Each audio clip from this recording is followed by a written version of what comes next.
សួស្តីបងប្អូនអ្នកនរគ្នាសុខសប្បាយទៀតទេបាទលោកគ្រូសូមមានរបស់ថ្មីមួយទៀតសម្រាប់បងប្អូនយកទៅប្រើណាអញ្ចឹងសម្រាប់បងប្អូនដែលកាត់វីដេអូខ្លីៗជា reel អីចឹងណាឬក៏ training section បាទភាគច្រើនវីដេអូដែលយើងកាត់គឺយើងត្រូវមាន training section ជាចាំបាច់បាទអាច load មានដូចលោកគ្រូធ្វើអញ្ចឹងណា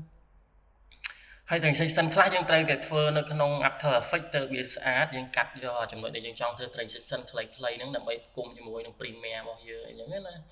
បាទអញ្ចឹងដូចជាវីដេអូនេះលោកគ្រូនឹងកាត់ឲ្យបងប្អូនមើលយើង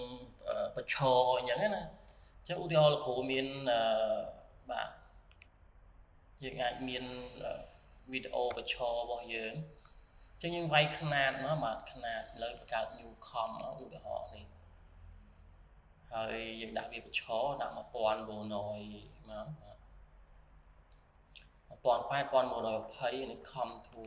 អញ្ចឹងយើងយកវីដេអូដែលយើងចង់កាត់មកឧទាហរណ៍វីដេអូលោកគ្រូអញ្ចឹងណាបាទហើយវីដេអូហ្នឹងអាច download បាននៅខាងលើមានឬក៏យើងដាក់របស់យើងចូលទៅបើអត់យករបស់គ្រូនេះ scale វាធំតិចហើយយើងយកចំណុចដែលយើងចង់បិទសំឡេងសិនអញ្ចឹងយើងចង់យកចំណុចត្រឹមណាដែលយើងចង់ធ្វើ training section អីចឹងណាបាទហើយលោកគ្រូធ្វើខ្លីចុះនេះតែបងប្អូនរកចំណុចដែលយើងចង់ធ្វើ training section ណាចឹងនេះលោកគ្រូកាត់ចោលចុច R គ្នាបិទឬក៏ option គ្នាបិទណាបាទឬក៏យើងចុចកន្លែងនេះក៏បានដែរបាទវាយើងកាត់វាកាត់ layer វាចោលចឹងយើងកាត់កន្លែងនេះយើងកាត់វាចោលចឹងយើងអាចធ្វើ split នេះក៏បានដែរ split វាជា2ហើយលុបចោលបាទលុបវាចោលក៏បានដែរហ្នឹងហើយតមកទៀតយើងអាចលេងបើនេះយើងចង់ធ្វើ mode រៀងភ្លើងអីអញ្ចឹង load អីអញ្ចឹងទៅយើងអាចដាក់ចឹងបាននេះយើងទាញវាដាក់ចូលទៅមានពីលើអានេះគ្រូធ្វើ2 mode ឲ្យយើងមើលឧទាហរណ៍ហ្នឹងហើយអញ្ចឹងពេលវា play ដល់កន្លែងហ្នឹងគឺវា load training section ហ្នឹងមកហើយ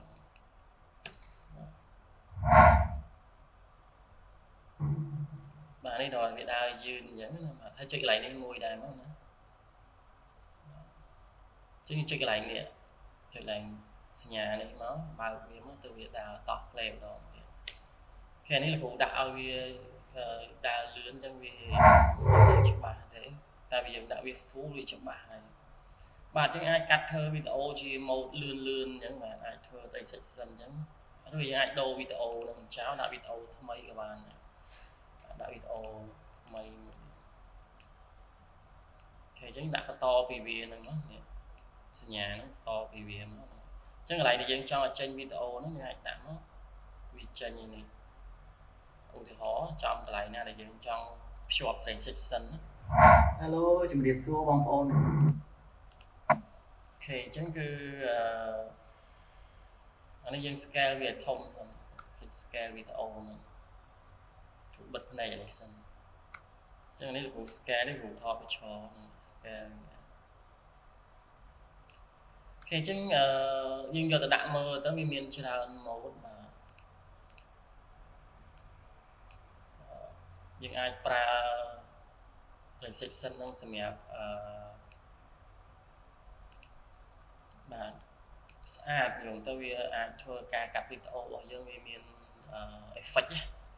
លើវីដេអូរបស់យើងមាន effect ហ្នឹងហើយអានេះអាចសេរីវាបានទៀតឲ្យវាដើរលឿនដើរយឺតអញ្ចឹងណាអាចសេរីវាបានទៀតហ្នឹងហើយចង់លឿនយើងទាញវាមកមុខមកលឿនហើយណាអាចទាញវាដាក់កណ្ដាលអញ្ចឹងទៅអូខេអញ្ចឹងវាមានច្រើនមានសាក់យកដាក់មើលទៅបាទអញ្ចឹងគ្រូដាក់មួយទៀតឲ្យយើងមើលចឹងហ្នឹងវាមានស្រាប់ទេតែវាស្អាតវាអាចជួយការងារយើងលឿនបាទវាអាចម៉ូដវាស្អាតអញ្ចឹងណាហើយដូចជាយើងប្រើមិនសម្រាប់ការងារយើងទៅវាល្អណាស់នេះសម្រាប់ដាក់កាត់វីដេអូខ្លីៗចង់ធ្វើ effect load ភ្លើង training section អីអាហ្នឹងគេពេញនិយមឥឡូវ real បាទជាពិសេសហាងលក់ទូរស័ព្ទហាងអីដែលគេធ្វើហ្នឹងបាទហើយវា load ភ្លើងភ្លៀកអីចឹងទៅបាទវាមានសំឡេងទៀតបាទវាមានសំឡេង training section ណា ហើយវាអត់ចង់បានសម្លេងទេយើងអាចដោះវាចោលបាននេះចុចទៅក្នុងហ្នឹងយើងដោះវាចោលទៅឬក៏លុបវាទៅបាទអាហ្នឹងវាយើងអត់ចង់បានសម្លេងណា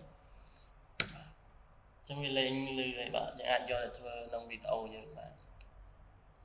អូខេហើយយើង render វាទៅនេះយើងកាត់វាខ្លីត្រឹមណាចុចសក់ N មកហើយគ្នាប mouse ស្ដាំ trim